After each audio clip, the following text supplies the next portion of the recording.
Greetings and good evening. Welcome to tonight's edition of the Viberarian Show. I'm Joelle, and I am your host. I am on a mission to elevate, enlighten, and empower you with information that I trust you will find as engaging and as exciting as I do. I am here on Thursdays on the Viberarian Radio Network on Blog Talk Radio.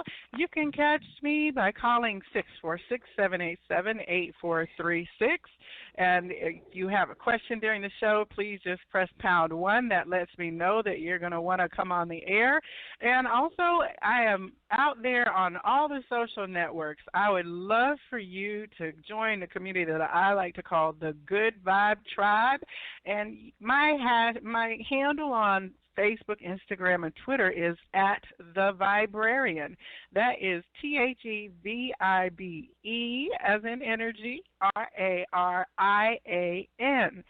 I'm out there trying to pass on the positivity. So if you see something that you think is high vibe and you think that message should be passed on, if it's going to put a smile on somebody's face, if it's going to give them knowledge that helps uplift them, please tag Good Vibe Tribe or Get Lifted, and that lets me know that you check it out, and I will do the best I can to spread that energy far and wide. Now, these shows that I have on the Viberarian Radio Network are all available for replay on the Viberarian YouTube channel. And as you can see, I am a librarian, and I've elevated to a higher frequency, so everything kind of sounds like going to the library. So the Viberarian is where you can go to check out all the programs that I've had, and that is THEVIBERARY. And you can listen to the archives from the interviews that I've had with various psychics and healers who have been on the Psychic Inside show. And then on this show, we talk about everything. I kind of like to call it a cross between the X-Files and Indiana Jones and Temple of Doom. So we're out there exploring the mysteries, and we know that the truth is there somewhere. So I have a great time on this show because I get to talk about the things that are near and dear to my heart. And tonight I'm super happy because this is one of the sessions that I like to call Card Talk. As many of you know, I love oracle cards and tarot cards, and read cards using my own psychic gifts and abilities. And one of the things that I am loving is that we are in a time and a place where people are creating some really awesome new decks and tools. Now, if you're not familiar with tarot and oracle, we'll get into that here in a little bit. But first, I wanted to introduce you to my guest this evening who is joining me for this chat. I am on tonight with Kristin McDowell of All Things Intuitive, LLC, which is a metaphysical business here in the Atlanta area. Kristin was on my show on Tuesday and shared with our audience about her journey of how she discovered her psychic gifts and abilities. Right around the time that her mother transitioned and passed away, it unlocked for her a whole new level of awareness that had previously kind of been unacknowledged and unfelt to a certain degree. And so we had a great conversation on Tuesday. And Kristin has been up at the Big Psychic Fair, which is Gloria Parker's premier event. It's been going on in Atlanta for nearly 30 years. And Kristin can be found there the first weekend of the month doing Reiki, healing on one day, and then doing readings and services for people on Sunday. So, Kristin, welcome to the to the Viberarian show tonight. I'm really excited to have you on to talk about your baby, the Messages of Love Oracle cards. Welcome to the show. Thank you so much, Joelle. I'm really glad to be here. Now, for those of you who are not familiar with cards, so oracle cards and tarot cards. Tarot is a system of looking at messages that are based on an archetypical story that is kind of told. It's very similar to that of the story of the zodiac and astrologies and personality development. And so what you have are these systems that are, quite old, but they tell like the universal story of a person who sets off on a journey to become all that they could be. One of the things that we find as a common thread is that a lot of people encounter tarot cards, and at first they think, oh my gosh, these are not allowed, these are scary. You know, they have different cards like the death card and the devil card, and without some kind of context, those energies can be kind of scary. And I hear people say all the time was, oh, I don't want to know I'm going to die, you know, because they think of that death card in terms of the literal word. But what you find out as you start to study the symbols and meanings, that there is a lot about transformation, not necessarily transformation of your physical body, but in a lot of other ways that we'll be talking about energetically. So tarot is a very specific system that has like an understood story that goes along with it. And what we have nowadays are many artists who are creating their picture version of the stories that are on the traditional cards, which we often hear of as the Rider-Waite, which is probably the most famous, common version of tarot imagery. Now, oracle cards are a separate thing from tarot in that tarot will only have 78 cards, and they're divided into very strict kind of elements and numbers and images, the major arcana, minor arcana, or arcana, however you say it. I guess it depends if you're from the north or the south. But in oracle cards, what we have are these any number of cards with any kinds of words or images or combinations thereof based on what messages the artist wants to put out and the guidance that they have received in terms of crafting these cards.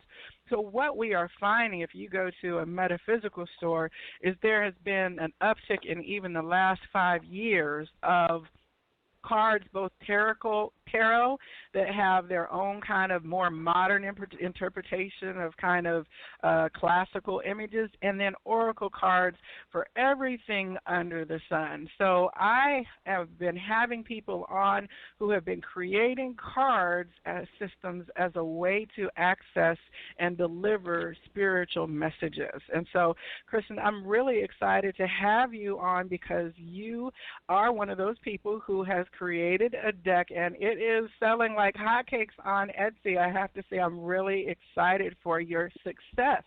So me too. How in the world did you now you were reading cards already prior to your kind of coming up with this seed idea. Was cards like one of your favorite divination tools?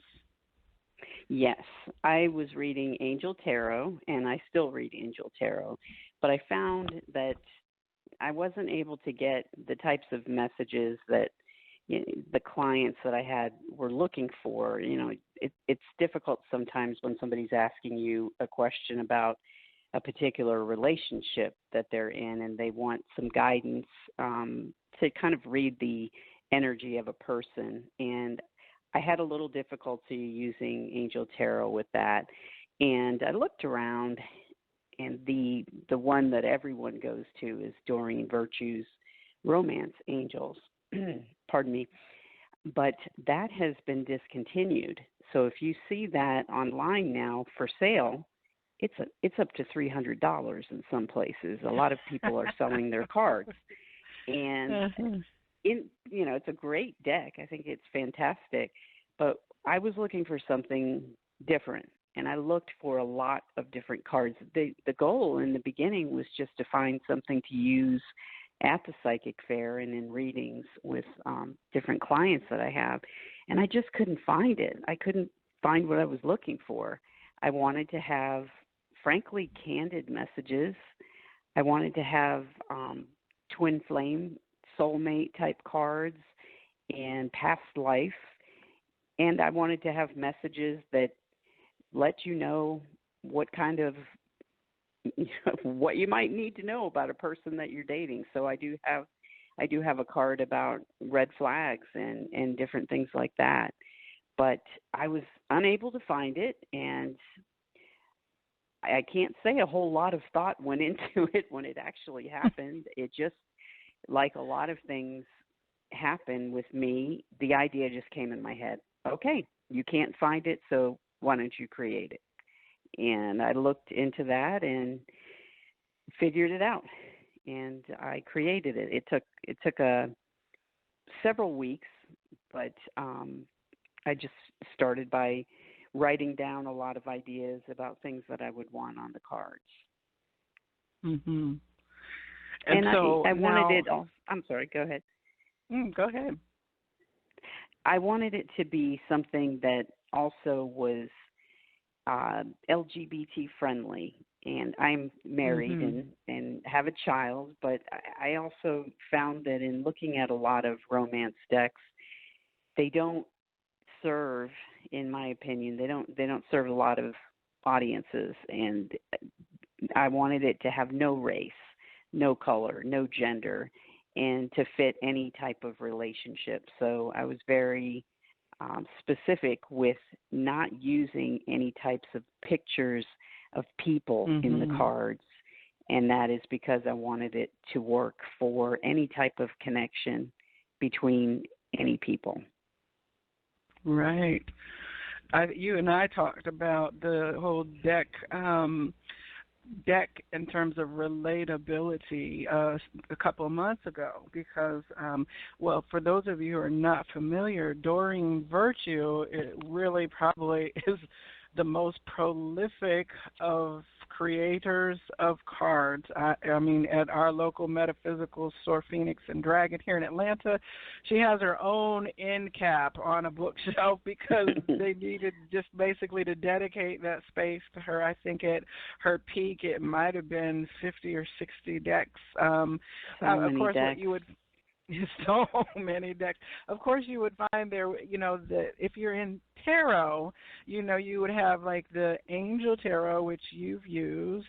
We've got the unicorn tarot, the fairy tarot, the dolphin tarot. It's subject so that the art on the cards kind of speaks to the niche that you're kind of have an affinity for, but it's still very much based on the 78 card system of tarot knowledge. Now, you said that you really like the angel representation that Doreen did because I think you said that it felt softer to you in terms of when you were looking to begin reading for yourself and for others. Yes, when I first started reading cards, I was one of the people who was a bit afraid of, I call it old school tarot, and I probably won't resonate with people who read it regularly. But for me, the imagery, it was difficult, and I didn't understand the devil card. I didn't understand so many cards in the deck that the meanings weren't exactly what was on the card. It doesn't mean that someone is going to die if you pull the death card. It's the end of something. It's a rebirth. And what I found was that the angel tarot, I used the Radley Valentine Angel Tarot, who this was actually created with Doreen Virtue at one point, but she removed her name from it. But the messages are gentle. They say the same thing as tarot does, as regular tarot, but the messages are on the cards, and they also have a lot of great images that symbolism that you can really dig into. I love doing that when I'm reading because there's numbers, and the numbers have significance. There's zodiac signs, all kinds of things like dogs being a sign of unconditional love and loyalty. support from and loyalty from people around you, and it can be animals as well. But I really enjoy that. But for romance readings, I wanted to do something a little different. Yes, I was one of those that the many of them then oracle cards. I think maybe in the last 5 years is when a lot of like the Doreen decks started having more diverse looking people, or they all tend to be kind of like a cartoony or a soft animation looking graphic on many of these cards. They're not necessarily pictures. They're definitely artistic, and there are some beautiful artists who are doing the work, but they very much seemed, pardon my French, but they were lily white up to a certain Yes. point. So as a woman of true. color, it was very challenging for me because it was like, well, the images of angels were always pure white, and it's like, okay, we got to move away into saying that we can find divinity in the features that look like ourselves. And also, in addition to that, it was kind of more of a Christian-centric with the angels. But again, now that we're hitting this diverse explosion of people who are bringing stuff forward, we have different kind of, like, from Buddhists, or I've seen a Hawaiian tarot based on using the images and the folklore that would speak to them culturally. So there's absolutely been an expansion of the way the images are presented, and I'm very grateful for that. You know what I mean? Now, I'm not one that's going to go by the cat meow tarot, but if you're a person who loves cats, I'm saying that facetiously, but I mean, if you really want to find a cat-based tarot system, you absolutely can find the story of tarots told in cat imagery. Now, oracle cards, that's just, you get everything from A to Z. And I know for some people, when I first approached learning tarot, it was very much an academic exercise in that I studied and read books about what the story, it's kind of like reading mythology and understanding, Jason and the Golden Fleece, or, some of the things that we learned in high school and college in terms of myths and gods and goddesses and the story of Sisyphus rolling the ball up the hill. It's that kind of larger stories that teach life lessons. So in one sense, you can read cards without necessarily considering yourself a psychic, because you're understanding the context of the story, and you're applying that story then, or offering that story to the people who sit across from you to receive guidance. But I found that over time I was moving away from book interpretations and my own psychic senses, such as clairvoyance, seeing a different way that particular energy could be expressed, and then saying those words to that person, or hearing something in my clairaudient through my ear, so that my utilization of tarot began to be expanded.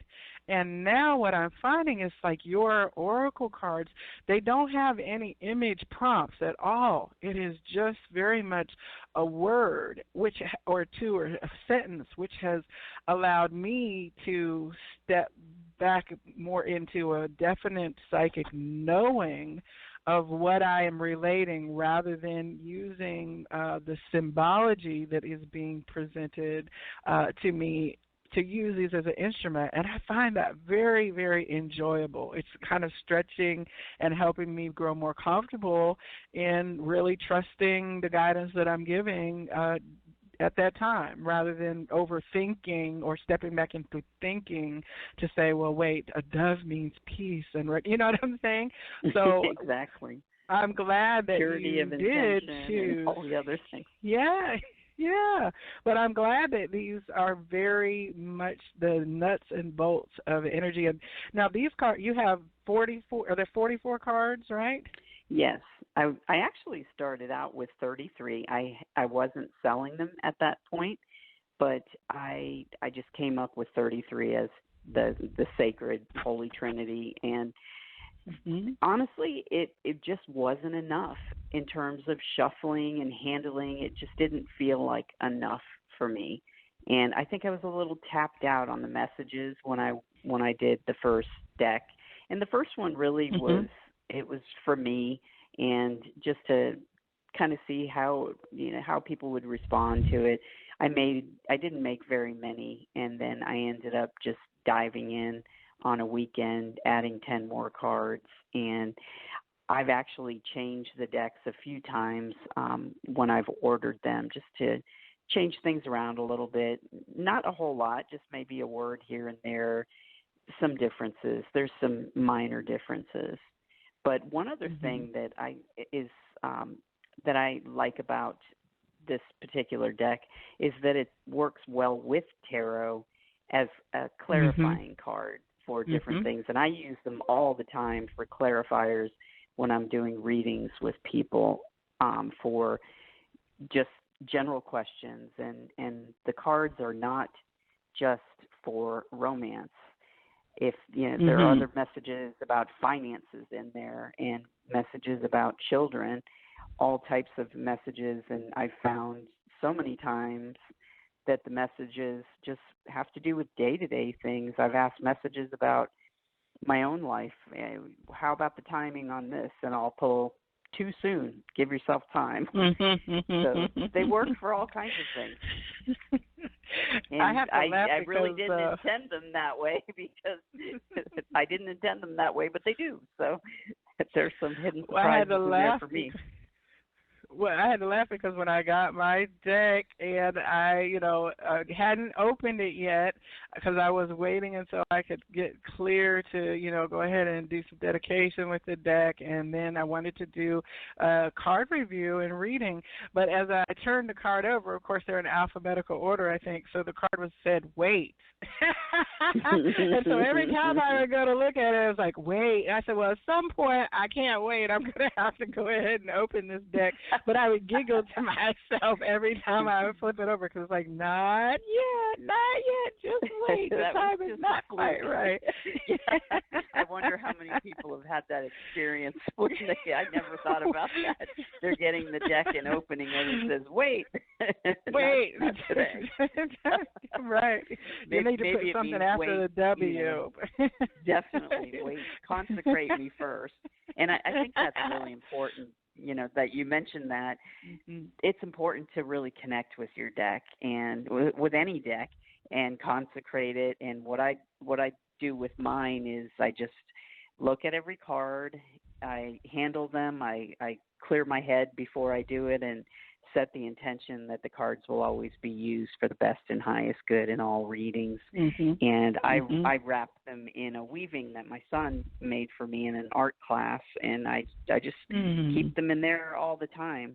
And they don't have a guidebook because of that intuition, us using our intuition when we use them. And that's really why I didn't make a guidebook, because they can mean so many different things. Right. Now, you also actually are a Reiki practitioner, and so you are using Reiki to infuse each deck that you're preparing for people. Is that correct? Yes. What I do is just put my hands over the cards. A lot of times I'll hold them and just use the Reiki symbols, the power symbol, and all the different symbols, and just infuse them with love and light and set the intention that they'll be used for the best and highest good of everyone, and that they will help people in receiving the messages that are divinely guided and intended for them. But yes, I think it's important. If you have that ability, it's just something that I felt it was, again, another idea that just kind of came to me, that I thought it would be special to do that for people, to infuse them with that love. Well, I appreciated it when I got my deck, so thank you, You're welcome. So as you're sitting there, you say you were just kind of, it came from your knowing or your claircognizance. And aren't you a fire sign? I am. I'm a Leo. Yeah. And I have an Aries moon, and I'm a Scorpio rising. I know that's not fire, but a lot of water, fire, a lot of strong emotions. Well, you said that you didn't do a lot of thinking about it. You looked at decks, and then one day you just kind of sat down. So I felt like that was like your fire sign. Well, I'll just do it, kind of. Just do it. Rather than making lists and cross-checking it twice, like a Virgo or Capricorn. You were like, well, I'm just about to do it. You didn't even say about to. You just did it. So as you're sitting with that, do you feel that, would you call that you channeled the guidance for the cards? Definitely. Now, there was some list making, because making a deck with 33 or 44 cards is it's something that takes quite a bit of time, and that's something I would just, if anybody is guided to create a deck, they probably would benefit from some sort of an outline. And what I did was, as things came to me, I knew I wanted to do it. I had certain cards already in my head that I knew I wanted to put in the deck, but then I would hear something in a reading online or hear something at the psychic fair, and I would think, yeah, that belongs in the deck. And that's the difference between this deck and a lot of other decks, because it has some pretty direct messages in it. But what I tried to do with those was to be candid but not abrasive.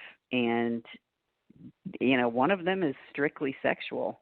And it says, you know, this relationship is, it's passionate, but it's not enduring. And I just thought that would be helpful for people who may think, you know, a particular person might be the love of my life, and maybe not. You know, we all have free will. Things can change, people can change, but I wanted and felt very strongly about putting those pointed messages in there as well. So it's a little bit of everything, and some of those might be a little tough to hear. Yeah. Well, it's more. Exactly. It's a deck for the modern time that we're in. We're not necessarily cloaking things in vague references, and you know, like a lot of the older decks have kind of like that. I think about the romance novels of the 80s with the whole kind of pirate and fair maiden kind of energy to them, you know, where it's like, well, we're not going to, we'll call it passion and not sex, but you dove right in with, nope, this is what it is, you know. No, we have true love in there too. There's some sweet messages as well, but and there's definitely some candid ones. Now, once you, I guess, say an Earth sign would have made sure they had the whole business plan and the idea together before they would have even started on the list. But you went from a very creative place in your sacral chakra. So after you've got kind of yourself the content down, what you sat down at the computer and said, okay, now, did you have experience in any kind of graphic design as you sat down to then create? Okay. I was a journalist for 20 years, and I've been a writer, I've been an editor, and I also managed breaking news newspaper site. And I learned how to crop pictures and color correct and photo edit. So those skills were very helpful in determining how things were going to look.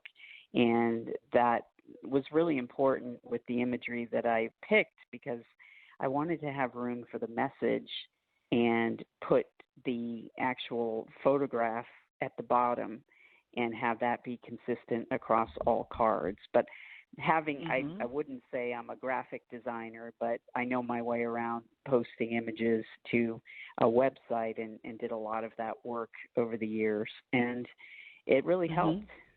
I didn't have to have somebody help me with that part of it. I did it all myself. Did you have any special software on your computer that assisted you? Well, I looked around for a platform, and I really wanted these cards to last, and that is why they're high-quality cards that are glossy. And, you know, some people may not resonate with that glossiness, but to me, it was very important that these cards weren't going to fall apart 10 years from now. I don't know. It remains to be seen how they'll do in 10 years, but they're very durable and sturdy, and that was my intention. They're also kind of slippery, so you know, I think that's funny too. When they slide out, they slide the right message.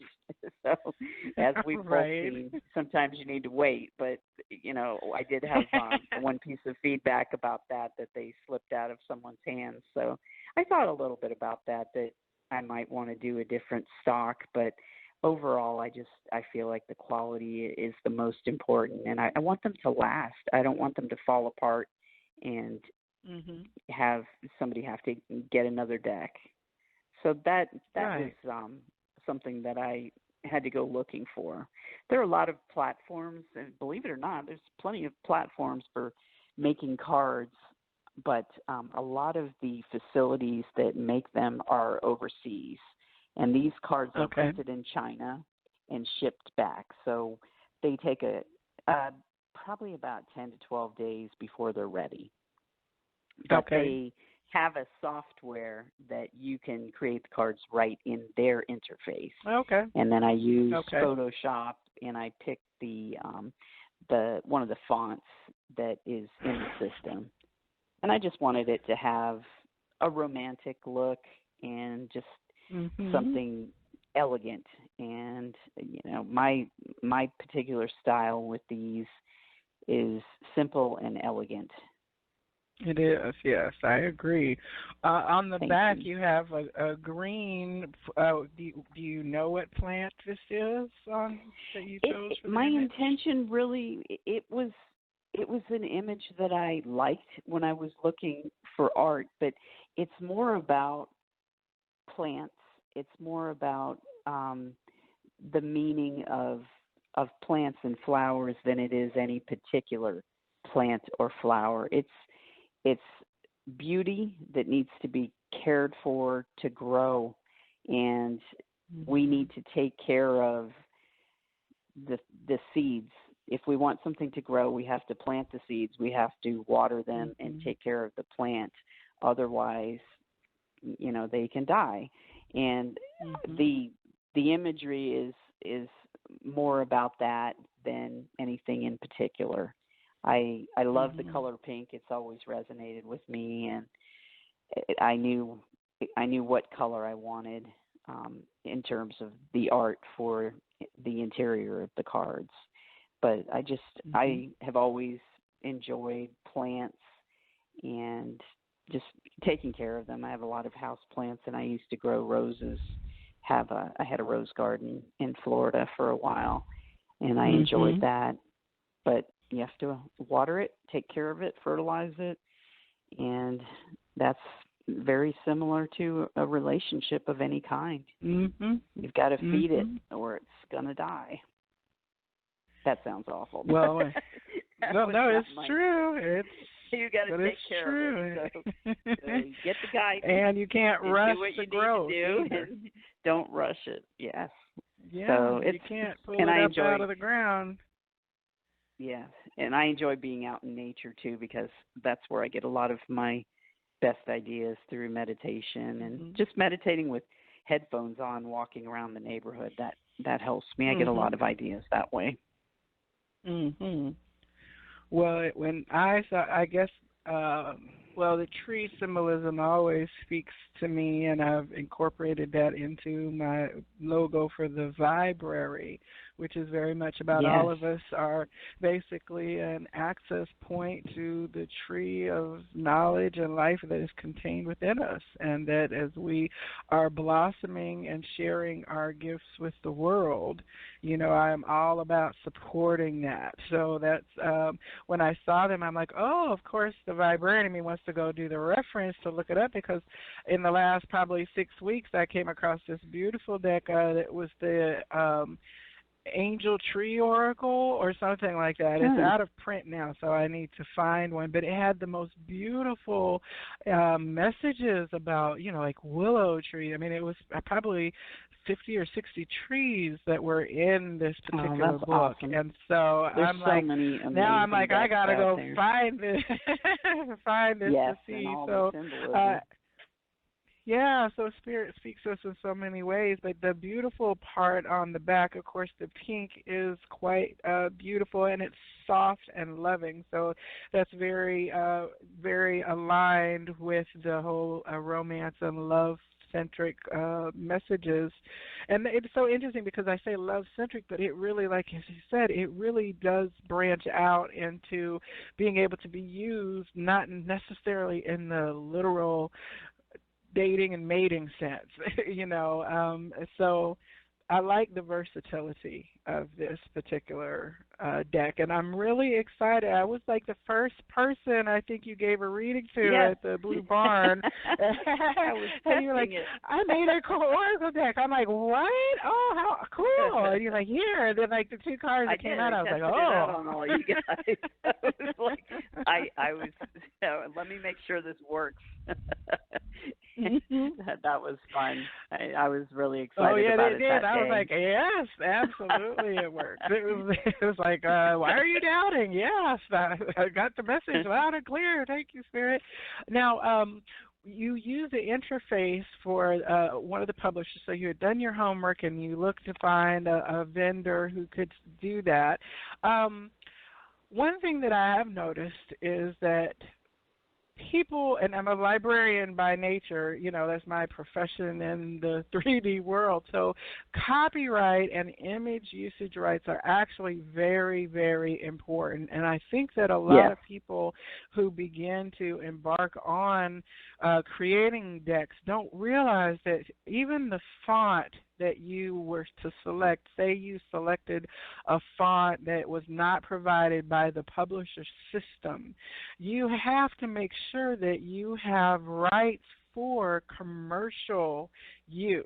It's one thing to use things like for personal, or say to make a quick graphic or something that you're using. But if you are selling something that then contains a font that has been licensed, that has a licensing system, you have to purchase a license for that. And for any images that you use, you have to either use stock photos, which Shutterstock, I think, is the granddaddy of sites for being able to find art, but you quickly can accrue a high tab if you're looking at creating, say, a 50 card or 70 card deck, and you want to look for, images of a sunflower. It's not just so easy as Googling sunflower, because what happens is the publishers push back and say, you need to let us know because we're not going to be legally responsible should there be a claim against you for infringing on someone's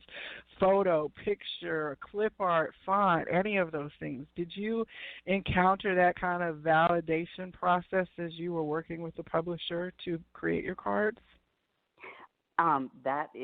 That was covered with the publisher that I went with, but I also worked with an attorney, and I am going to be actually changing some of the imagery. It's not going to be a whole lot different. Everything that I've used, I am allowed to use, and it is copyrighted, and it's in the process of being trademarked right now. But I did speak to an attorney to make sure everything was covered, and I do have experience with trademarking, so that was invaluable. But I had a talk with an attorney, and just, I don't know, might have been one of the first he's ever worked with who had an oracle deck, and he was pretty impressed.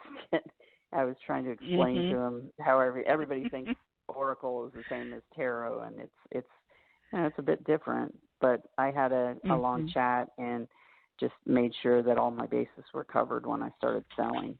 And, it's more than just that. You've got to collect sales tax, and you've got to keep records of everything, and All Things Intuitive is a company, and these cards are under the company. But yes, definitely those are things that I would encourage people to look into, because you've got to get that copyrighted, put the copyright on there, and you don't want your baby to be ripped off by somebody else. You have to protect your brand and your product. So it's not as easy as just putting together a deck of cards. You have to, as you said, think about those other things. So that would be probably the most important thing, is just figuring out your art and your font and making sure everything is available for commercial use, and then figuring out how you're going to sell it. And I originally thought that I was going to do a pre-sale, but I ended up just taking a chance, ordering 20 decks, and boom, they were just gone. I can barely keep them in stock. I can't keep them in stock. I only have 7 left right now, and I have an order on the way. But it's quite expensive. Now, I'll say it's you expensive. wound up from the publishing side, and then you wound up choosing Etsy as your e-commerce platform at this point, rather than necessarily working through all the shipping and all that stuff. Well, you're still shipping it yourself, but rather than setting up like a personal store, did you choose Etsy because they have such a robust user population for you to be able to have traffic? Yes, it is. It's been a wonderful platform. I have them also for sale on my personal website, but what I'm finding with Etsy is you can sell the handmade things that you make. I also make sage spray in different sizes, and I do, rose quartz infused sage spray with pure sage oil, and that's something that is handmade. I can sell that on Etsy, but I have other products that are I have purchased from vendors, and they're under our name, and that you can't sell on Etsy. So I have a few platforms to sell products under the company name. But yeah, it's a great platform though. Etsy is just amazing. It's I very love Etsy. fast. I could spend Yes. I could spend too much money on Etsy because all the creatives and the artists who are doing things like you and all kinds of things. It's like, oh, look at that beautiful crystal box, and oh, I didn't even know they made, upcycling this and that and the other. But I definitely see that it's listed as a top seller when you go to your Etsy store, and it comes right up. And what is do you have a direct link that you can give for your Etsy store? It's all like things Etsy? Intuitive Co. It's somebody else had the All Things Intuitive, but I actually own the domain allthingsintuitive.com, and my business is All Things Intuitive. But in a couple other places, Facebook, other places, some people have grabbed that. So I used All Things Intuitive Co. is what it is on Etsy. But I've been so thankful and grateful for the. Oh, I'm sorry, you go ahead. Are you able to put in Etsy.com/allthingsintuitiveco, or do you have to kind of put a middle thing to get it to come up? You put it like All Things Intuitive Co. Okay, excellent. Some of these channels and spaces, you don't always get to just make it behind their main domain. You kind of have to put a little, I think on YouTube it's like C, then your channel name, but I'm glad that it is. So Etsy.com/allthingsintuitiveco. Also on Instagram. Let me go take a look just to be sure. Well, you're also on Instagram. Yes. And it's All Things Intuitive. Yes, and you can tell it's the right one. Shop All Things Intuitive Co. So there's a shop in there. Okay. And that's the standard naming convention for Etsy. Okay, I wondered. I wasn't sure what it was. And they can follow you on Instagram as well at All Things Intuitive, and you post positive memes and guidance, I love and memes. you do readings and stuff. I do too. Now, some people have been using your deck already who have robust YouTube audiences. Could you share a little bit about what that's like and who's using your cards that you know of? Angela with Mystic Moon is using them, and that was another idea that came to me. I really enjoyed her readings, her soul connection readings. I love her style. I know her now, and just talking with her regarding the deck and just, her using it. And I had the idea, I just felt called to send her a deck, and I didn't know her, and I just sent her a deck, and she really liked it, and she's used it several times in her readings, and she has so many subscribers. She's got probably 60,000 subscribers, and she's just so kind. She puts a link in there to the shop, and a lot of people have found it that way. She's the single biggest reason that people have discovered the deck. And she's just amazing. She's such a great reader, and she's just a master with shuffling. I told her she's like a blackjack dealer. She's great. And she's very direct. I mean, our personalities are very similar, so I just really was drawn to her voice and the way that she read. And I've learned a lot about tarot just listening. She was one of the people that I just listened to a lot, because when you're learning tarot, whether it's, tarot or angel tarot, just hearing different readers really helps you, because it is quite a project learning tarot. And some other people have started using them, and they let me know and send me links, and it's really exciting. I'm so thankful, and I'm glad they're enjoying the deck. I'm glad that it's working for the people who are getting readings. I think a Pisces Intuition on Instagram, I saw one of her Insta lives that was using your cards on IGTV. She's wonderful. Yes, it's really nice. I'm so thankful. I've gotten so many great reviews, and the feedback that I've gotten has just been great. And the only piece of feedback that I had to think about was the glossiness of the cards, but that it's deliberate, and that's just something that, I don't think it would be wise for me to make another deck without. I just, want the quality I want the product to last a long time. Yeah, I like them. I'm not a shuffler that does the hold it in your palm and then drop cards on each other. I'm, the way that I just shuffle, as in like cards I cut, shuffle, so I'm very specific. And I know a lot of people are waiting for the card to fly out or flip over, but everybody has a kind of different way of doing, connecting with the cards and receiving the messages. So the slickness doesn't bother me. I like the fact that they're coated, because, again, if I use different like sage sprays, or I might have handle some Florida water, and I don't have to worry about the cards getting messed up or anything as part of that. So I do appreciate that. Now, I wanted to let you know we do have callers who've been listening online. If anyone is interested in having a reading, just hit the #1 key, because we are going to pull cards here as we wind up the show for the evening. So I thank everybody who's been listening, and we do have a caller who's on the line. So, Chris will bring them on and see what messages of love you have from your deck. And I have my deck here as well. I've been kind of holding and praying over them, and, shuffling as we've been talking. So we're going to have a little fun for the last few minutes. And, again, this has been my conversation with the creator of the Messages of Love Oracle cards, Kristin McDowell, of All Things Intuitive. I've been so much having a great conversation with you, Chris. So, okay, we've got caller ending in 0787. You are on the Viberarian Show with Chris and Joelle. Who are we speaking with? Dr. Tracy J. Oh, Dr. Tracy. Hi, Tracy. How are you?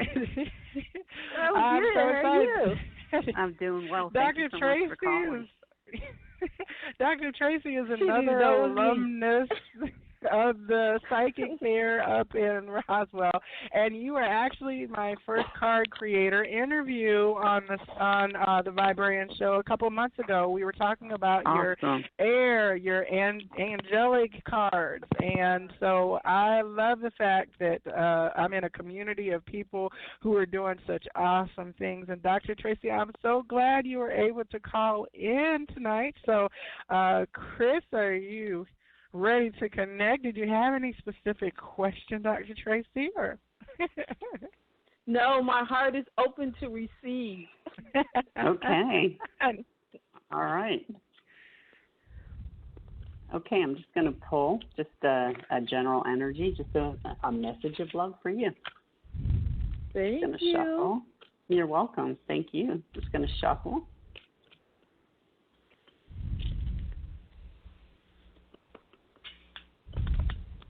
Oh, we have obsession. We have obsession. Someone in this connection is gripped by obsessive thoughts. What I'm feeling around this card is there's someone who I'm hearing obsessed with you. And hopefully that resonates. But well, can I say something, or I'll wait until the end because I want to interrupt the flow? No, go ahead. You want me to share now? Okay, so that is so funny. We can also pull another card if you. Go ahead. Go ahead. I want you to finish the whole thing and then I'll share. Okay. Let me just pull one more here. Okay. We also have past life connection. So this person who is obsessed with you is your soul remembers this intense connection is what it says on the past life connection card. So you have a very strong bond with somebody, and this person is thinking about you a lot, obsessively. And I'm not feeling that it's in a bad way. I think obsession is a pretty strong word, but it also can mean that you're in their thoughts all the time, and that's what I'm feeling and getting from these two cards. But this is something that was a very passionate, intense connection that spans time and space. It was before, but it's also now, and I'm hearing etheric cords are still connecting the two of you. That's me laughing. Yes, well, wait. Let me tap into, because I've been shuffling my cards, and let me just say for our listeners that in my first reading with this deck last week, it's on my YouTube channel, obsession was one of the cards that came out, and the messages that came through was about, having ruminating thoughts, even if in this case, Chris, you received that it was from an external person directed at her. In the context of the reading the other day, it was very much like there could be something that you are worrying about or concerned about that's running through a mental track in the mind, and so we can become fixated on things that are worrisome or that are little listicles that we really need to cross off, and instead of actually getting things done on them, we spin our wheels, but we think about it, and so the guidance that kind of came through was to look at any particular area where you might be unsettled in your mind or heart space, and to try to go ahead and get that train off the track a little bit. So, but that was just like 4 days ago that guidance came through as well. And so in terms of the guidance that I'm getting for this evening, let me just shuffle one more time as well. I love this because it shows how versatile these cards are. But let's see what comes out here. Vulnerability. You can be completely open with this person. So that very much echoes what Chris said about not feeling like it was a negative kind of obsession. And the final card that came out here is Twin Flames. So that's why I was giggling. Oh my goodness, I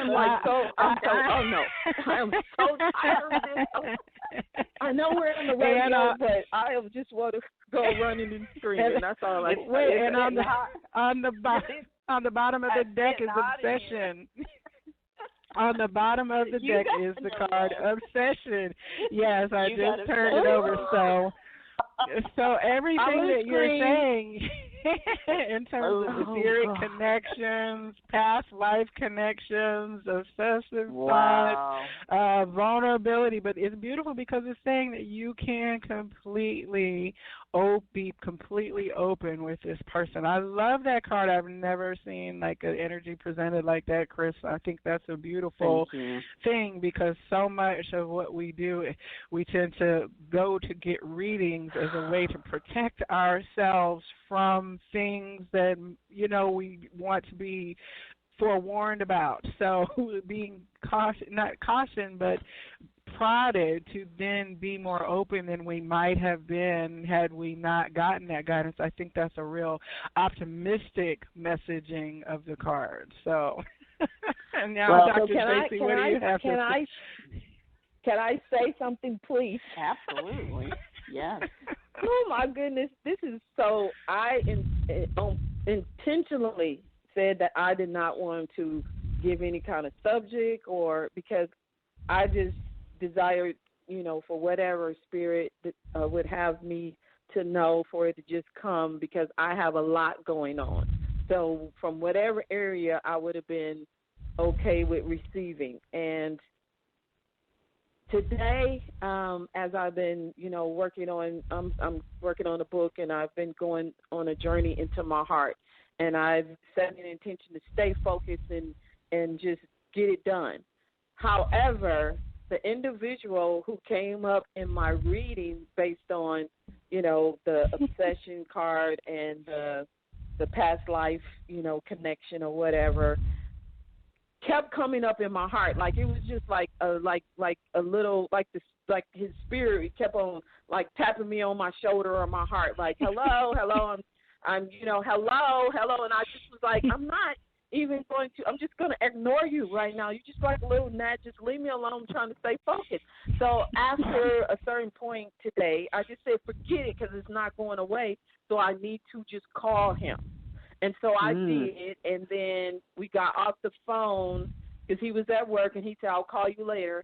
And then he called me, and I said, well, I was just checking to make sure all is well, because I can feel you. I kept saying, I can feel you. And then he said, I've been thinking about you all day long. And I was just like, we can see that. So whenever you pull that card, I'm like, are you kidding me? Are you freaking kidding me? Yes, it's very and hot. Joelle just getting a kick.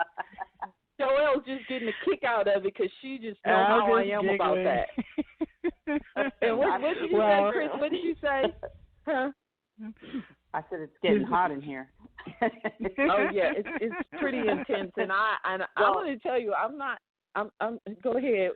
Whatever else you got, what you guys say? I was just going to say the energy, the chemistry is just off the charts, and that goes along with the twin flame dynamic. Joelle can speak to that much better than I can, I'm sure, but that's what I'm getting from this, even before I knew that card came up. But it does say your soul remembers this intense connection, and I'm feeling solar plexus too.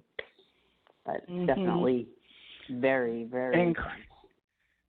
And then Chris, I can say and vouch for her Reiki work. She is very good at cord awareness for one, and then, cutting and removing the cords that can be certainly removed. It's in the person's energy to be removed, and there's a variety of reasons sometimes which cords kind of just remain. But that's kind of Chris's really, really spot on in discerning when the connections are there. And in my healing with her, she was able to, see that there was a cord that was connective that was not unhealthy. And I'm like, well, yes, okay, that's that verifying the twin flame cord that is present.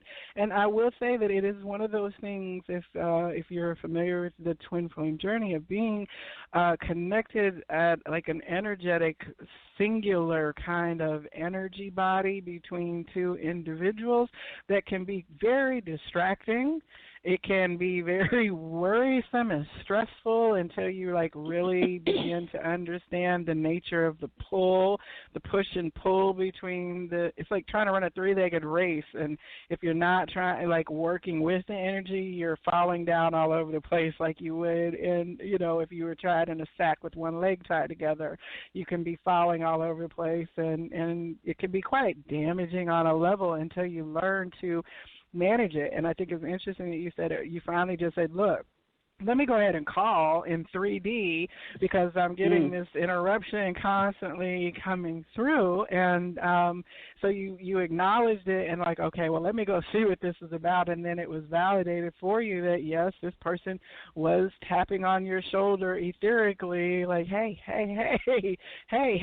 you know what I'm saying? So it can be very distracting, but as you see, you can actually manage it, and you don't have to necessarily be radical and people are like, I need to cut this cord, and it's really something you need to learn to live with. And it's like somebody sending smoke signals, and once you realize what the smoke signal is, then you can respond and go ahead and see if there's a fire behind the smoke or what's really going on. So I think that the vulnerability, and also your cards are about dealing with the blocks to love in the heart, the 12 layers of love.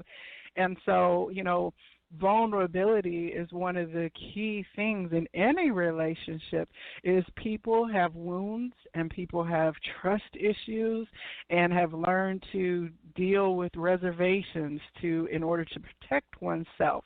And we do that as countrymen, as co-workers. We're always looking to protect ourselves from the other, but really we're called to say all of us are one. We are all human beings, and when it comes down to it, a child is a child, an elder person is an elder person, regardless of their race, creed, color, country of origin. So vulnerability, in order to have positive relationships instead of stressful relationships, is super important. And I think that there is a beautiful message in saying that, I'm going to trust that this connection is okay. I'm going to open my heart to receive, as you said right before we started the reading, and that all of us, if we want to come in more harmonious relationships, can look to how we can open our hearts more to those outside of us. That's what I love about this deck. It's not just romance-centric. It's about relating to self and to others, So that was the download I just got. That was great. So, Dr. Tracy, did you have... Yeah. I'm just, Joelle knows, when you talk about the etheric cords, trust me, I have, my two archangels, because, I work with doing the angel readings, and Archangel Michael and Archangel Metatron. I have called on them so many times to cut cords, surrounding this particular connection, and I guess they probably like, okay, we're about turning you asking for the cords to be cut, because that's not happening. Not the cord that is connected, that is in regards to the twin flame connection that we have. So I am aware of those, being praying for the cords to be cut that's unhealthy or that's draining or not serving me. And so I thank you so much, Chris, for your beautiful cards and your willingness to use your gift to share information with me that I'm going to be honest with you, that I didn't want to hear. But it's all good. I said my heart is open to receive. I receive. I didn't say I was going to receive it in love and grace.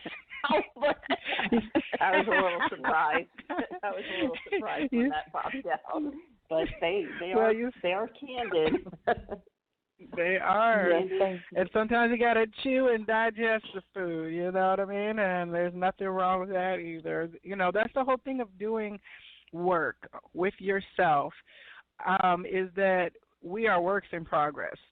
So our shifts and the things and the messages that we get don't happen instantaneously. And I think sometimes people think, I'm going to do an oracle reading and then it's all going to make sense and then it won't be a problem anymore, and that's not necessarily what is the process, although it can be very lightning bolt kind of transformation in some cases.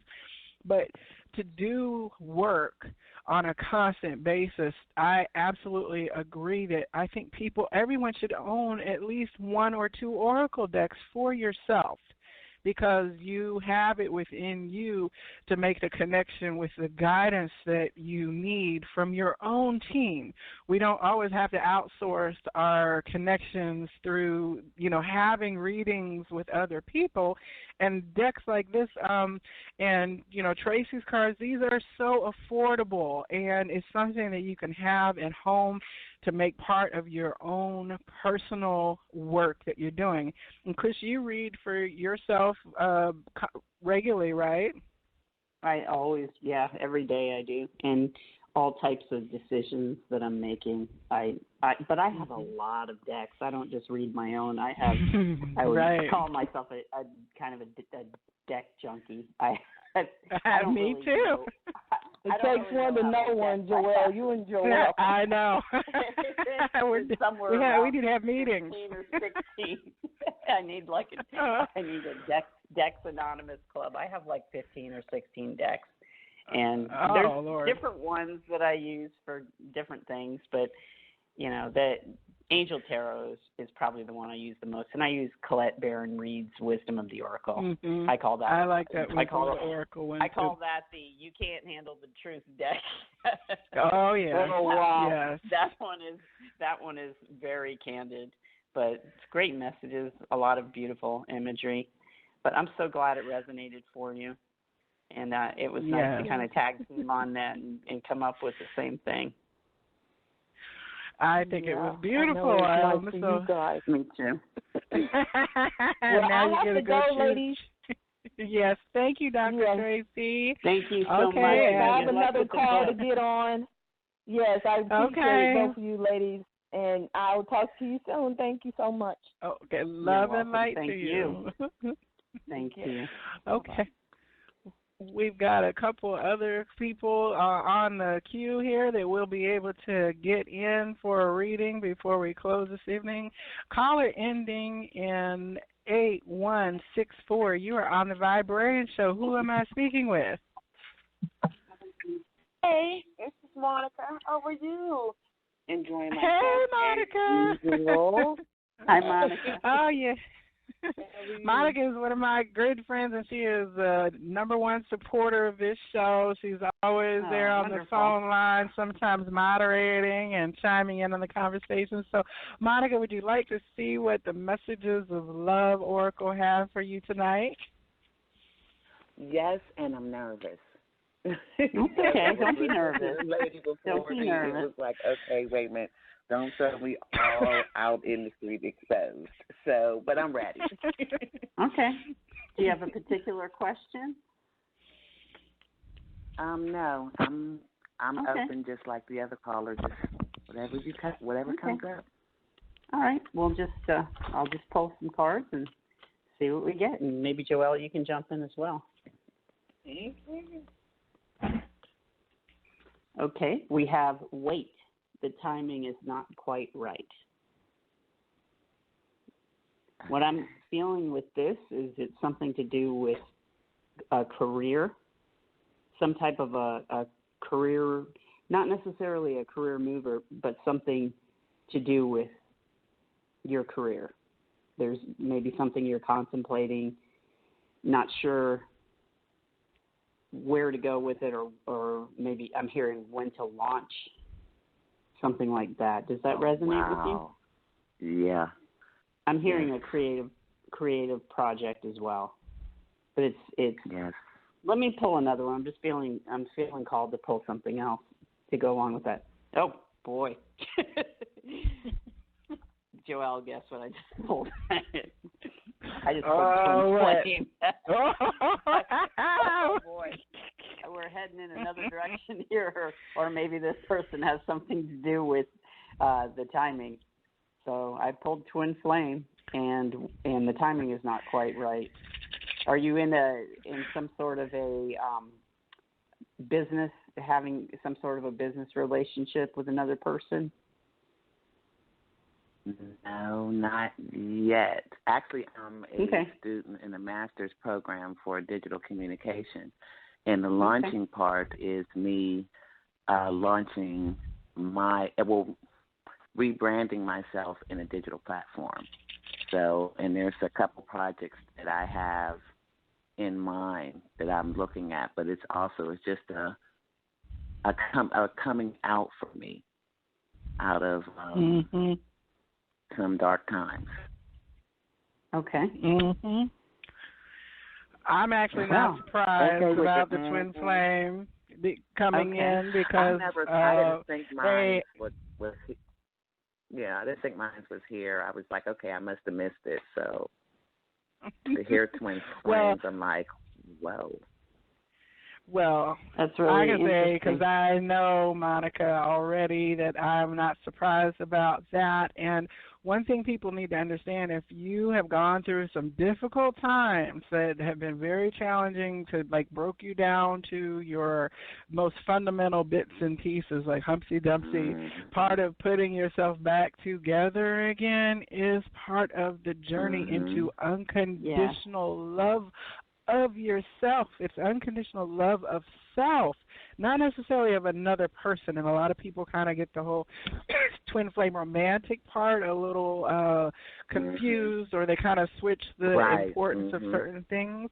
But you are looking at how you are, like, doing what has been in your soul to do for many years in terms of bringing your artistic projects and your writing gifts and all of those creative parts into the forefront. And you have been very diligent over the last decade about, like, really, as you talked about, Chris, nurturing the seeds that you have. This has been a long time nurturing for Monica, and so I'm just really not surprised that part of that is the mission of embodying unconditional love in her own life and activating to a twin flame kind of beloved experience. I'm not surprised at all about that. She's like the epitome of a seed to sprout. Definitely. What I'm also getting here is that the twin flame connection, as you just mentioned, it's really something that can break you apart, break you open, so that you can bring in the abundance, or the abundance can come in, not necessarily financial abundance, but all the things that are meant for you in your life come after this twin flame awakening. And that's what I'm getting here. It's that connection breaks you wide open so that you're ready for what's next. You're healing what needs to be healed. I'm going to pull one more card too, see what other guidance. I'd like to get a little bit more guidance for you. Yeah, okay. And it's been a rough day, so this is really kind of.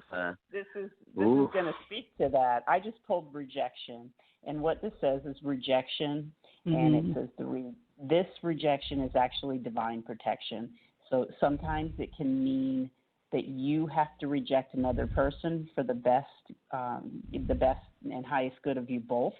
It can also mean that something is not working out the way that you want it to, but it's meant to happen that way because, as it says here, the timing is not quite right. So if you're having a difficult day, you're being protected divinely. That's what I'm getting with this.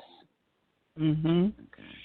And as I was shuffling and turned the deck over to the bottom, financial challenges are affecting this relationship. So, one of the things of rebuilding yourself from the ground up, stabilizing yourself, is our root chakra. That deals with our safety and security, our most fundamental needs.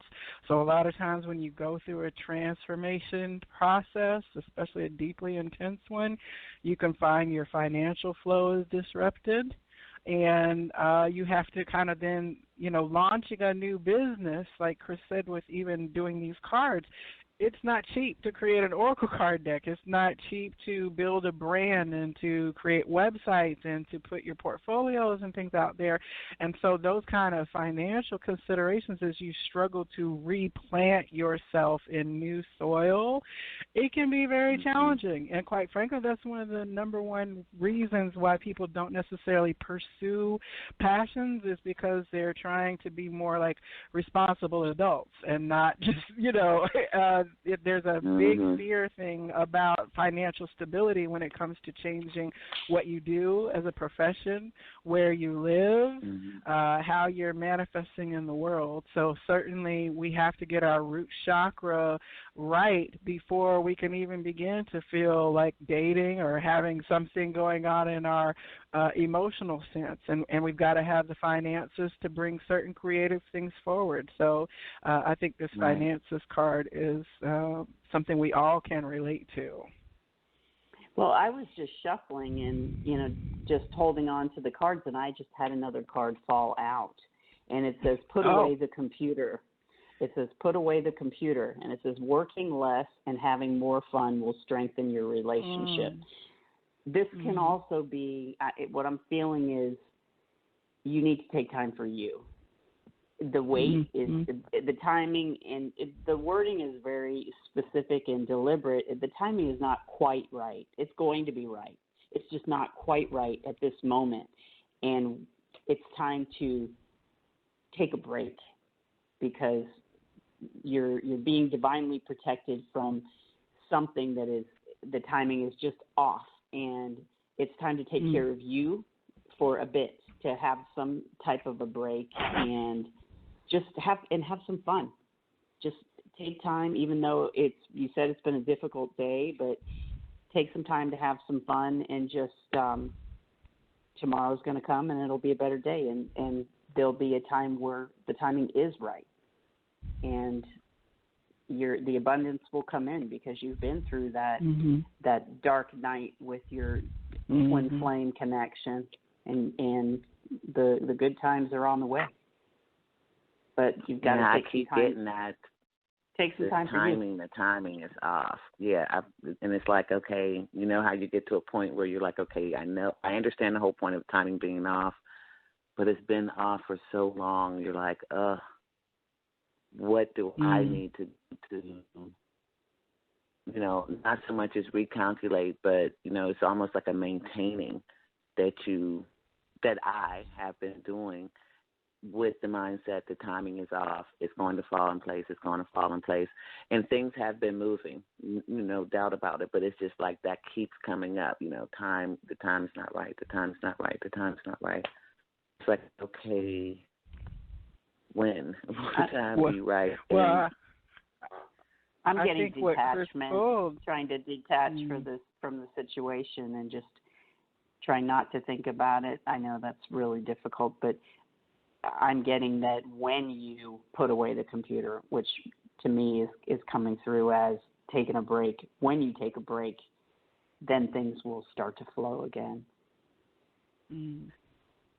And I think what you said about the rejection is your protection. A lot of times we get discouraged because we think it's not, that we're doing something wrong, and we get frustrated, or we see it as a delay. But if that energy is saying that don't see it that way, understand that, the seedling has to be sheltered, because if it's exposed to wind and the elements, it may not survive while it's in its tenderest stages, using the tree imagery that's coming through. So allow it time. Take an olive tree 90 years to grow to grow an olive or something like that? It takes us a really long time for it to bear fruit, I guess, so it's coming in. So don't see it, even though we feel rejected and that we're not being successful, that guidance that Chris got about that is actually protective of you. And maybe that'll help you process the time better. That puts a soothing on a lot of it, to know that, again, as far as me, it's just watching it spiritually. It's like, okay, there's something that y'all are sheltering me from. Okay, I get it, but it's within the shelter and finding the calm within the shelter. That I think that sometimes you get a little, anxiety and a little nervous and a little, what is going on? And, I know my guides are fierce about me. So even to the point where they'll even surprise me. And it's just like, okay, I'm waiting. And, when you've waited so long and, you just don't see things moving in a certain way, that's what you do. You keep working, you keep working. And it's funny you said put away the computer because, again, I'm a digital communications master student now. So, and I'm a writer and all this. And it's like, okay, you guys sent me down this path. I'm rolling. And now you say, okay, put it down. Okay, now wait a minute. What? Yeah. What do you mean put it down? I'm also getting rose quartz for you. I mean, a lot of times I'll have particular crystals that come through for me to tell people, and I'm just feeling like focusing on the self-love, using rose quartz. Is that something you identify with? Do you like crystals? Do you have rose quartz? Definitely. Okay, do you keep that with you on you? I have a rose quartz. Quartz. I don't think I've ever brought one. You need one. Oh. We'll take a field trip to Phoenix and Dragon. Yes, they're very inexpensive, and they're wonderful. That's my go-to crystal. I keep have that so on many. at all times. Me too, but I'm traveling. Yes, I have them I'm right traveling, now. and I have 3 rose quartzes with me. I've got a pile in my of them purse here with the cards. But I'm just feeling that one, especially for you, will help you while you wait, and help you to just take care of yourself. Just take a break, and especially try to have some fun. And again, this card fell out, so it's meant for you to hear that message. The divine wants you to know it's time to take a break. Okay. Well, Monica, thank you for calling in. Thank you so much, you Monica. have a couple more people to get through, and I will call you about a field trip to Phoenix and Dragon. So yes, appreciate it. Okay, Monica. So much mad love and positive energy. Thank you, Monica. You have a great rest of your night. Thank you. Okay, we've got 2 more callers in the queue for readings, and then we will be wrapped up for the night. So first we're going to get to caller 1296, and then caller 1042, you will be next. So caller 1296, you're on the Viberarian show. Who is this? Hello, good evening. It's your cousin Jill. I know. I had to say it. Okay, I just love my family and friends, first of all. They're so supportive, and birds of a feather flock together, so we like the same stuff. So it's great to be able to see happy faces and phone numbers pop up on the call this evening. So, Jill, did you have a question for Chris this evening with these messages of love oracle cards? You know, I don't think I have a specific question either, if that's all right. That's perfectly fine. We'll just take a look, see what comes up, and just get some energy. Okay. 2 more cards fell out, and one of them says obsession. We have obsession again. This is a popular card tonight. Someone in the connection is gripped by obsessive thoughts, and we have also again, and I swear I shuffled these. You can't see it on the radio, but I did. We have wait. The timing is not quite right, and I'm not feeling obsession in relation to a person in this. It's just thoughts running through your head, something that you're wanting to happen, and it just can't happen fast enough. And that's just kind of taking you over. Joelle, you want to jump in on this and see what you get? I'm shuffling as well here. Yeah. Let's see. I just had another one pop out too. Actually, I had a couple pop out. I had retreat, taking some time alone or in nature to help you recharge, and I have acceptance. Everything happens for a reason. So we're getting the weight and the acceptance. We've got some of the timing issues. The timing is just not quite right for some of the things that people have going on in their lives right now. I think, too, I'm hearing retrogrades. I think the retrogrades have something to do with the timing being off for people for different projects. But we're almost out of that door, so. Yeah. And the guidance that I have is trust. It is safe to trust in this situation, which is a very kind of positive thing as well, because if you've got obsessive thoughts about things, and understanding that there's only so much we can control out of our lives, a lot of times we're kind of going with the flow, which is hard to do. But to me, trust is a very optimistic card that says that, your best and highest outcome is always unfolding. And so there's not probably as much to worry about. And it also has here and now. Your true love is already part of your life, which is very interesting because it also came up with soulmate. This person is your soulmate. And on the bottom of the deck is apology. You can expect the apology you want to hear. It sounds like we have a lot going on here. And obsession came up again, too. You got obsession nice. as well. Yeah.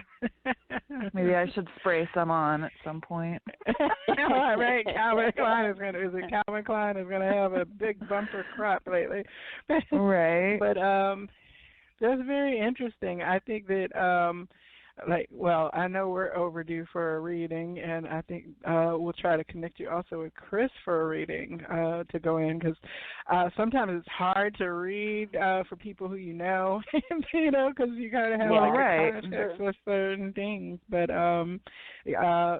but it's saying that somebody's already within your awareness and somebody who is a compatible match for you, like a soulmate. And soulmates are also not just romantic partners, right? The way I interpret soulmate, like I absolutely know that Jill and I are soulmates.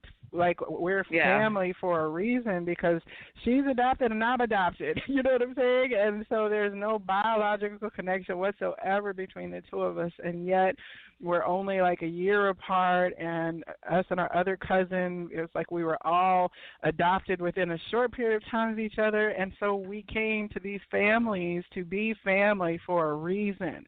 So the closeness of our connection is telling us that we are soulmate level people in terms of our tiers of connection. So, I always encourage people to look beyond the romantic sense when you hear soulmate, because oftentimes we think of it as like, well, this is my husband of 50 years, we were soulmates, but it really can be like me, like Kristin, you and your mother-in-law, who passed away 10 years ago, had that soul-level kind of bond that was not biological, but certainly there was a comfort in that strength of dynamic. So I would, challenge you, Jill, to say that there's definitely, and sometimes, like my ex-husband, I believe he was my soulmate. We learned a lot of lessons with each other, for good and for bad. So I thank him all the time at a soul level for the lessons that I learned with him through our marriage dynamic. It wasn't what I expected marriage would be, but I know that I learned and grew a lot from it. And so I'm very thankful for the fact that he came in to be that husband to me and ex-husband to me, and then I came in to be wife and ex-wife now to him, because we did do a lot of growing together. So, it can be kind of the challenging, those things that challenge us most are often purposeful connections where that person agreed to be that relationship in our life, and all of its kind of negative experience for us, if we can see the silver lining of the situation, for sure. But there's an apology coming. Well, that'll be interesting to see what that is. But I was going to tell you, Joelle, that I've been at an 8-day thing, and I'll do this real quickly, for people to be trained to train foster parents, but in the Native American way, with the Native American curriculum to that. And one of the things that was interesting to me was that Misty Frazier, who is my she's the executive director of the organization I work for now as the assistant director, and she was talking about in the Dakota way that they believe that children choose their parents. And she said, I'm not really sure how that works with adoption, et cetera, et cetera.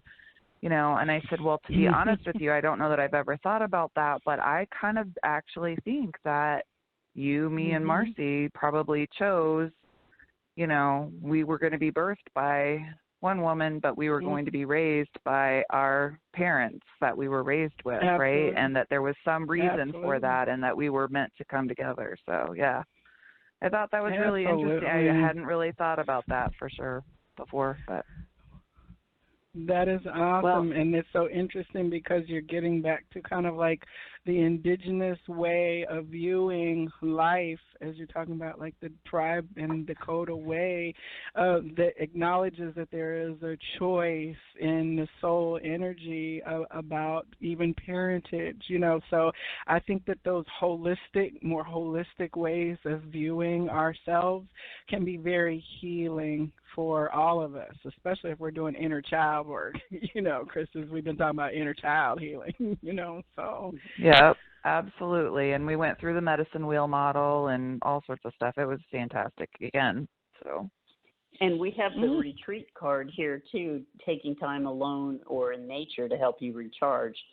So hopefully that's something that is happening for you, that you're able to recharge while you're experiencing that.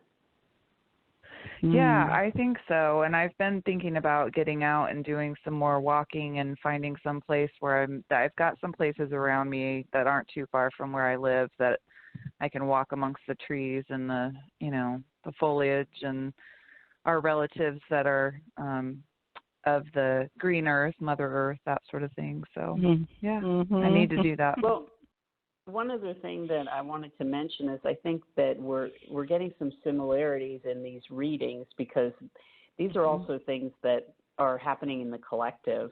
And a lot of people are obsessing right now because of all the shifts with, the retrogrades, and people are obsessing. Things are kind of on hold. It might not be the right time for things to happen. And I think that's why we're seeing some of these cards pop out multiple times, because we may all have different experiences, but collectively they're similar things that we are all going through right now. And absolutely. I think that's part of what's going on here. Oh, yeah. Retrograde is review, reevaluate, reassess, and then release and reclaim. I mean, anything that's got a re in front of it, that's what the Mercury is special.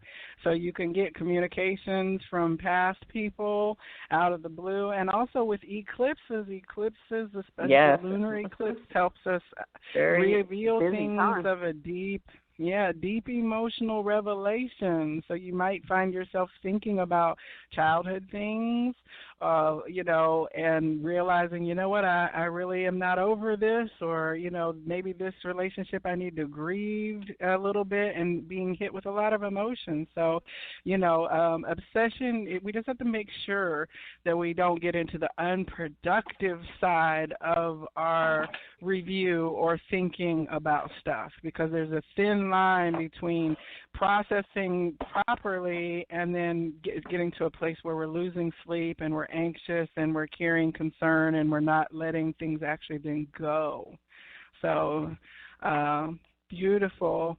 Well, Cousin Jill, I thank you for calling in this evening, and that was great. I can't wait to talk with you about your new job at Lynx. And yes, we will do it soon. I love you. What you're doing. Absolutely. I love you too, and love to my second cousin, Evan. Yep. Okay. Love you. Thank you. Thanks guys so much, Jill. Thank you. All right. Glad you called. Bye-bye. Bye. Okay, so our last caller for this evening is caller ending in 1042. You are on the Viberarian Show with Chris and Joelle. Who am I speaking with? Hi, how are you? My name is Maria. Hi, Maria. Welcome to the show. Hi. Thank you very much. I got the question, and they promised my daughter the job. I got to send the contract. You know when they're going to get it? I'm going to get it soon. Did you say you promised this is for your brother? No, my daughter. For my daughter. They got to get a contractor for a job. So they're going to they need a contractor for a job? Contractor, yes. Okay, yes. So what is your question? Are they going to get a contractor?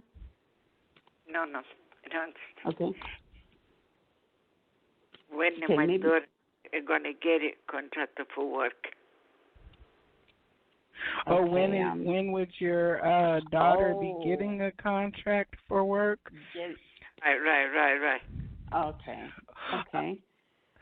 I will pause here to say, if I could interject 1 second. So, absolutely. A part of my ethical understanding of doing a reading is that I don't do third-party readings.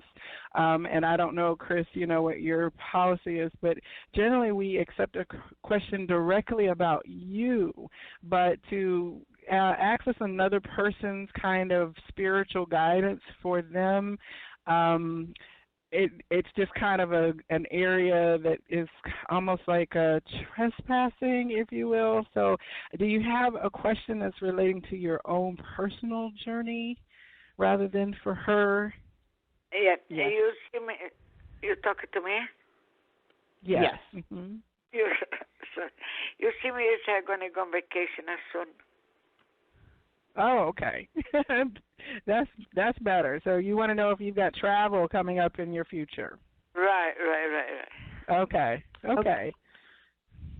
Okay. I'm just going to shuffle the cards and see what we get. Just a little guidance. See some guidance around travel and what might be coming up with that. Okay. Here we go again. Wait, the timing is not quite right. So again, I think this speaks to a lot of what's going on with the collective. This is the third time that we've pulled this card tonight. It might be even more than that, but it's not quite the right time to be traveling.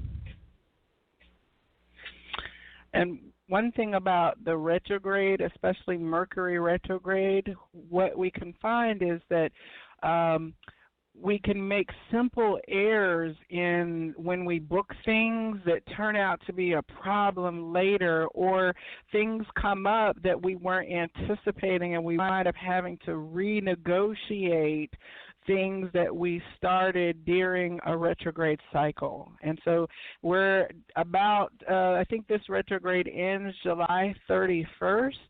And then after that, then we start to see forward progress moving with things where we are, like purchasing cars or making contracts or making plans. They go smoother after the retrograde cycle is over as well. I understand. I'm going to pull a card and see what also comes through as well. I'm using the same oracle cards here. Longing. So someone is... Joelle. I just pulled Did the you same get it card. too? I did. I got longing someone and vulnerability. Oh. So what messages are you receiving with longing, Chris? Yes. I'm just trying to feel into this.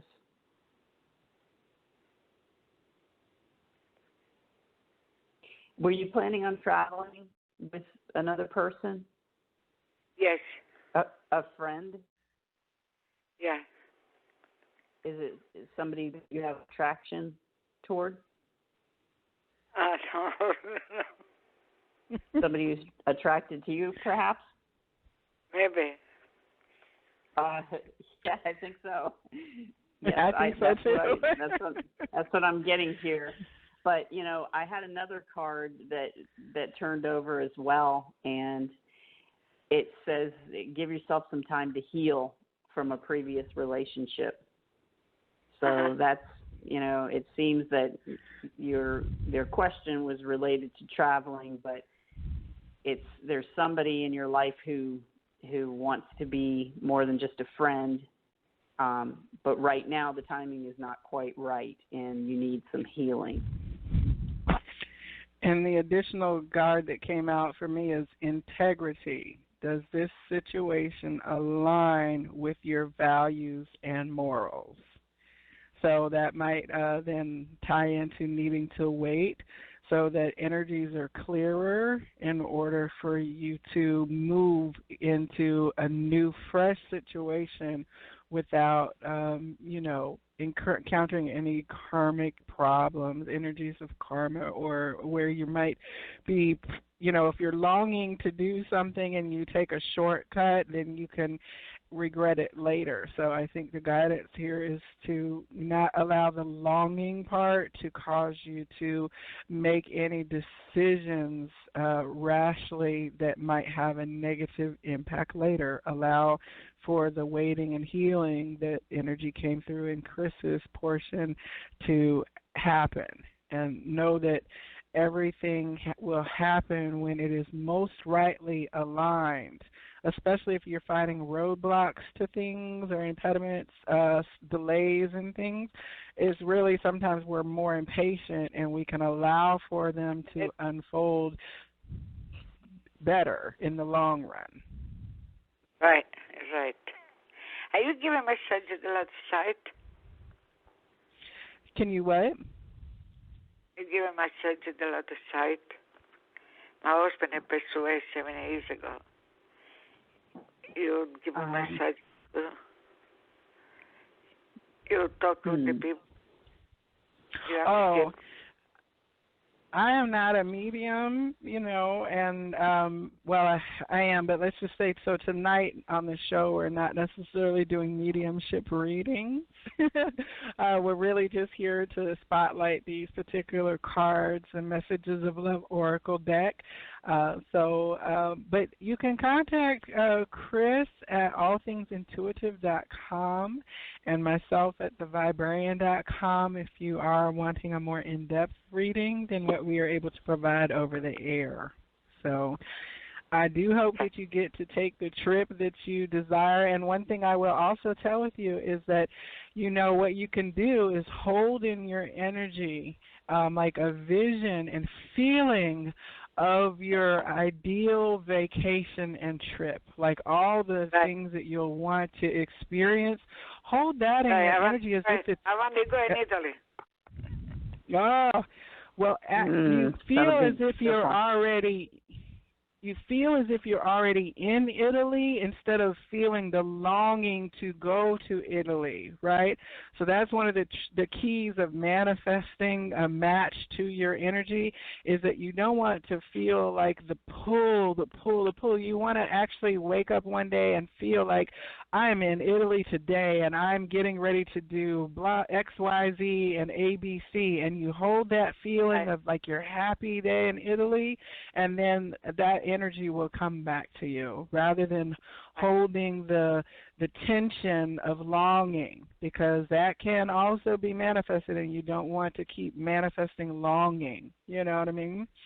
So, well, I thank you for allowing us to read for you this evening, and buongiorno, or whatever the right thing is. So, thank you. Thank you for calling. Well, Kris, this has been a wonderful conversation, as always. It was really fun having the reading tag team with you. We'll have to get on, really do it again. Yeah, it's neat how the cards we both pulled at the same time. And some of mine just kind of flipped around while you were talking, and I was shuffling, and the same cards came out. So I love when that happens. You said longing. Longing. Sometimes there's a zero in there.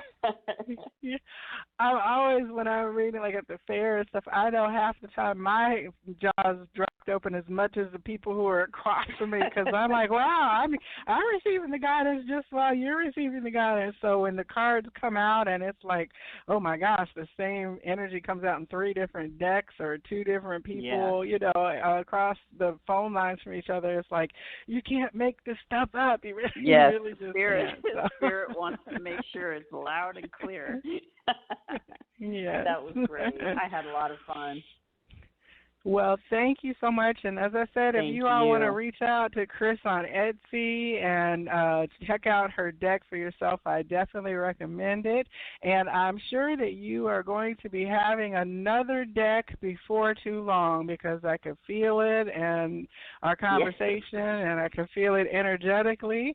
So I know that you will be back on to share with us when that is hot off the presses and ready too. So I'm excited. I hope I didn't. Me too. I hope I didn't out your next creative project, but I had to say I was getting messages from Spirit that there's another deck coming. Yes, I do. I don't really know what it's going to be yet, but I'm in the thinking about it stages, and I know that the idea will just come. I just wanted to thank everybody who's listening too, and everybody who's purchased the cards, and I'm just so grateful that they have resonated with people, and especially the wonderful feedback. It just makes my day to hear that the messages are speaking to people. That's what they were designed to do, and again, this was a project with Spirit, and the cards were co-created, and I'm just very thankful, and thank you for having me on the show. Oh, yes, it's been great, and I love the deck myself, and use it for myself and for clients, and I will see you back in Atlanta, and if you all want to catch Kris and have a reading with her, you can go to Gloria Parker's Big Psychic Fair, which happens the first weekend of every month up in Roswell at 1035 Green Street in Roswell, Georgia. It's from 10 to 6 on Saturday and 12 to 6 on Sunday. And I anticipate being there myself this month if Gloria's got space for me. It's a really popular place for people to come read, so you got to get your slot reserved early because they go fast. And it's an amazing group of people up there. So I highly recommend if you can visit it, come check us both out. So this has been Kris McDowell of All Things Intuitive, and we've been talking about the Messages of Love Oracle deck, and I'm Joelle, the Viberarian, here to elevate and enlighten, and certainly I'm feeling pretty empowered right now with these beautiful tools that you've created, Kris. So to all of you this week, I wish everyone that you're just filled so much with so much blessings in your life that they overflow from your arms and spill out to the world around you. The light in me absolutely honors the light in you. Namaste. Namaste.